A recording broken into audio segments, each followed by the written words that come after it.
Assalamualaikum warahmatullahi wabarakatuh. Perkenalkan, saya Zaskia Tri Ananda dengan NIM 250021776. Pada kesempatan kali ini saya akan membahas tentang prinsip dan hambatan dalam komunikasi. Komunikasi merupakan fondasi utama dalam kehidupan sosial manusia. Manusia pada hakikatnya adalah makhluk sosial yang bergantung pada proses interaksi untuk memenuhi kebutuhan fisik, emosional, dan intelektual. Komunikasi memungkinkan terjadinya penyampaian pesan dari satu pihak kepada pihak lainnya untuk mencapai kesamaan makna. Untuk ketika seseorang berbicara, menulis, membaca, memberikan gestur, mengekspresikan wajah, atau melakukan tindakan sosial, pada dasarnya ia sedang berkomunikasi. Dalam konteks masyarakat modern, komunikasi semakin berperan penting dalam banyak bidang kehidupan seperti pendidikan, pekerjaan, bisnis, organisasi, politik, pelayanan publik, hingga hubungan keluarga. Kualitas komunikasi akan menentukan keberhasilan suatu hubungan koordinasi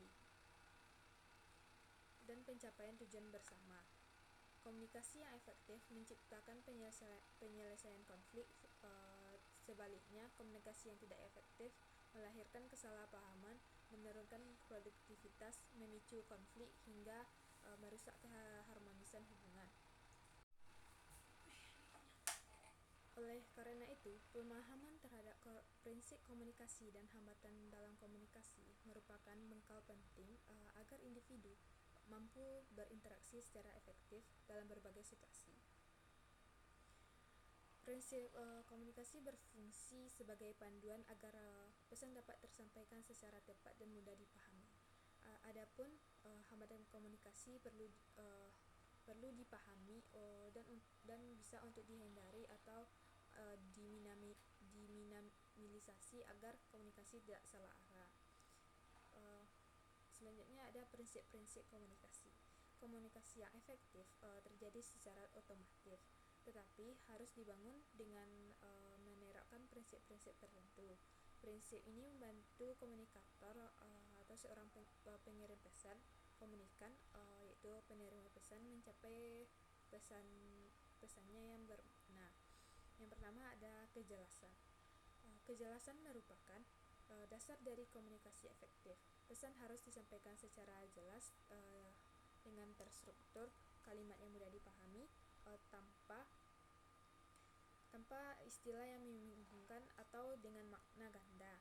Kejelasan juga berkaitan dengan tujuan yang terarah. Komunikator harus mengetahui apa yang ingin dicapai melalui pesan yang disampaikan. Contohnya adalah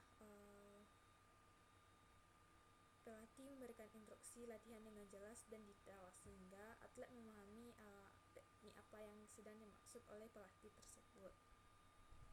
Yang kedua ada ketetapan. Pesan harus akurat, baik dari aspek fakta maupun bahasa. Ketidakakuratan informasi dapat menimbulkan kesalahan penafsiran dan merusak kredibilitas komunikator. Ketepatan juga mencakup pemilihan saluran komunikasi, waktu penyampaian, dan konteks sosial. Yang ketiga ada relevansi. Pesan harus relevan dan berkaitan dengan kebutuhan atau tujuan audiens. Informasi yang tidak relevan menyebabkan kebosanan, kebingungan, dan hilangnya fokus terhadap pesan yang disampaikan. Yang keempat ada empati. Empati dalam komunikasi berarti kemampuan memahami emosi, kebutuhan, pandangan, atau kondisi psikologis orang lain. Dengan empati, pesan akan disampaikan secara halus, menghargai perasaan, dan mudah diterima oleh penerima pesan. Yang kelima ada kesetaraan peran. Komunikasi efektif berarti tidak ada dominasi yang berlebihan. Baik komunikator maupun komunikan yang memiliki hak yang sama untuk mengemukakan pendapatnya. Ketika salah satu merasa berada di posisi yang lebih rendah, komunikasi menjadi tidak optimal. Yang keenam ada kesesuaian bahasa dan budaya. Penggunaan bahasa harus disesuaikan dengan karakter penerima pesan, seperti usia, tingkat pendidikan, pengalaman, dan nilai budaya, dan juga lingkungan sosial. Yang ketujuh ada konsistensi pesan. Pesan yang berubah-ubah atau bertentangan akan menyebabkan kebingungan dan menurunkan kepercayaan. Konsistensi mencakup kesesuaian antara pesan verbal dan non-verbal, seperti gestur, ekspresi wajah, intonasi, dan intonasi suara. Selanjutnya ada hambatan dalam komunikasi. Meskipun komunikasi merupakan aktivitas alami, hambatan dapat muncul kapanpun dan berdampak signifikan terhadap keberhasilan pertukaran pesan. Hambatan ini bersifat internal maupun eksternal.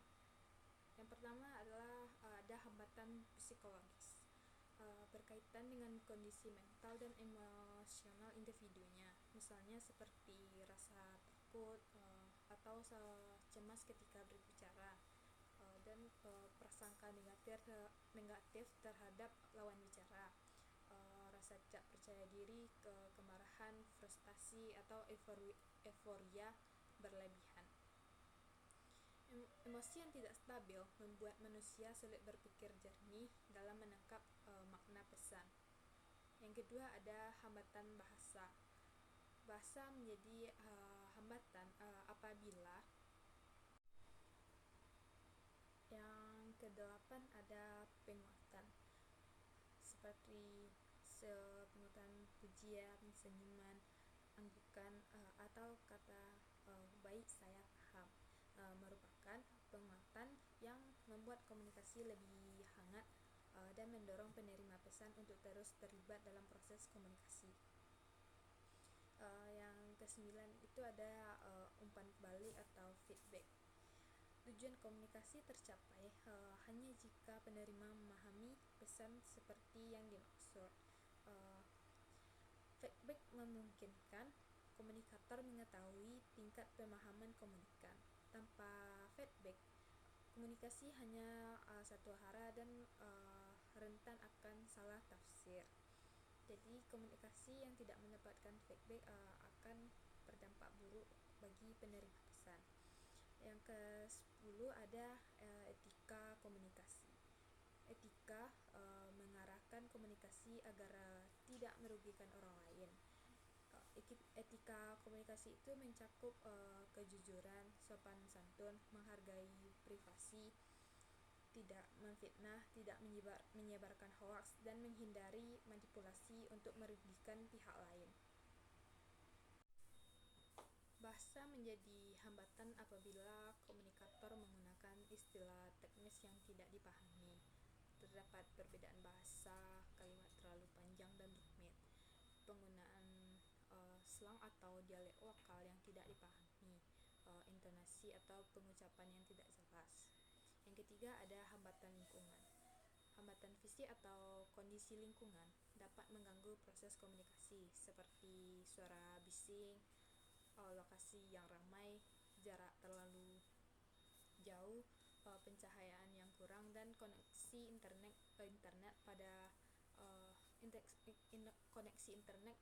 yang buruk pada komunikasi virtual. Yang keempat ada hambatan budaya. Budaya memengaruhi cara seorang berbicara, menafsirkan pesan, dan memahami bahasa tubuh. Misalnya, kontak mata yang dianggap sopan di barat tapi dianggap kurang sopan di beberapa budaya timur. Perbedaan nilai dan kepercayaan juga sering memunculkan kesenjangan komunikasi. Yang kelima ada hambatan persepsi. Setiap orang memaknai pesan sesuai pengalaman dan sudut pandang masing-masing. Masalah muncul itu ketika penerima pesan hanya mendengar apa yang ingin didengar, terlalu cepat menyimpulkan, menggunakan stereotip, dan hambatan persepsi sering menjadi pemicu terbesar kesalahpahaman. Yang keenam ada hambatan organisasi. Dalam organisasi atau lingkungan kerja, hambatan komunikasi muncul karena struktur birokrasi panjang, eh, informasi tidak transparan, wewenang terlalu tersentralisasi, komunikasi hanya bersifat top down, dan adanya politik kantor yang menahan aliran informasi. Selanjutnya, yang ketujuh, ada hambatan teknologi dalam era digital. Hambatan terjadi ketika ketidakmampuan mengoperasikan perangkat, file tidak terbaca, perbedaan aplikasi atau platform, dan gangguan sistem. Yang selanjutnya ada hambatan semantik. Semantik adalah studi tentang makna bahasa. Hambatan ini terjadi apabila kata yang sama ditafsirkan berbeda oleh orang yang berbeda. Misalnya kata segera, nanti, atau mungkin sering menimbulkan perbedaan makna. Selanjutnya ada upaya menghadapi hambatan komunikasi. Hambatan komunikasi dapat muncul pada setiap proses penyampaian pesan, baik dalam konteks organisasi, pendidikan, pekerjaan, maupun interaksi sosial. Hambatan tersebut dapat bersumber dari komunikator, komunikan, maupun perbedaan budaya dan psikologis.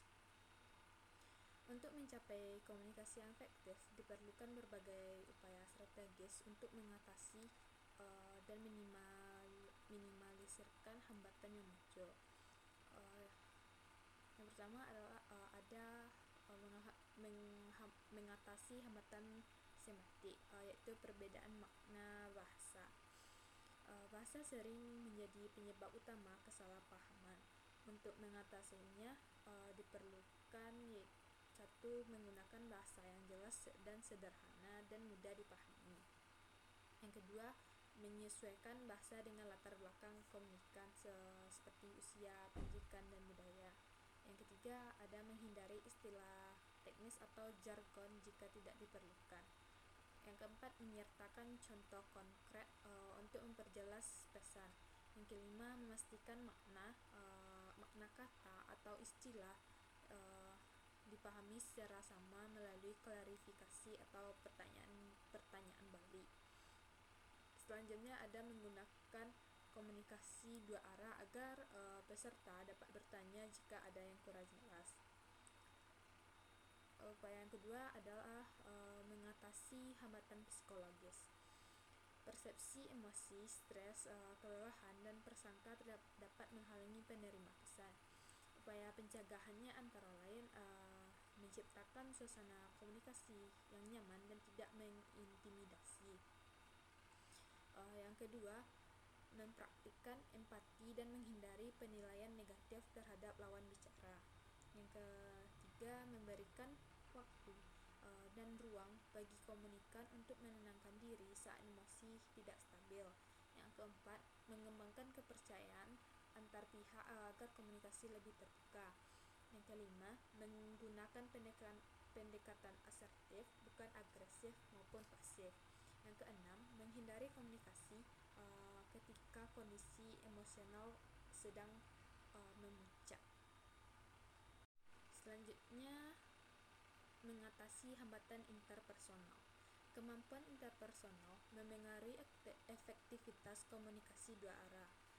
Upaya penyelesaiannya yaitu yang pertama, membangun hubungan interpersonal yang baik, saling percaya, dan saling menghormati.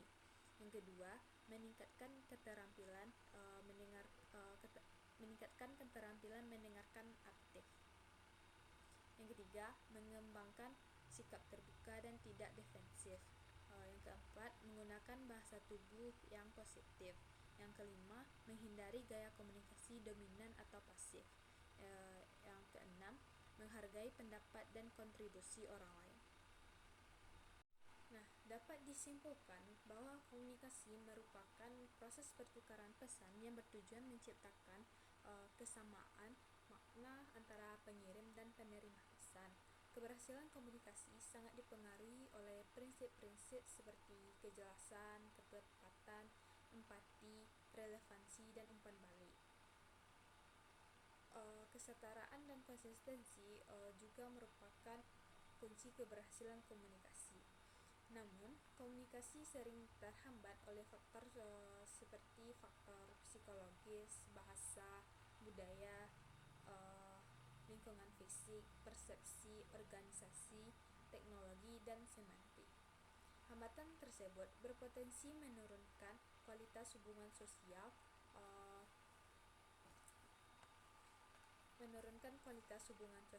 menimbulkan kesalahpahaman, hingga konflik.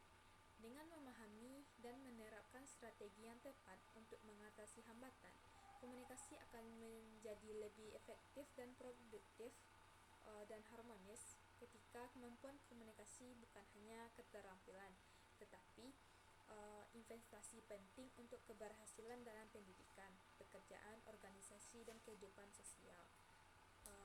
Hanya sekian yang dapat saya sampaikan. Salah dan kurangnya saya mohon maaf. Assalamualaikum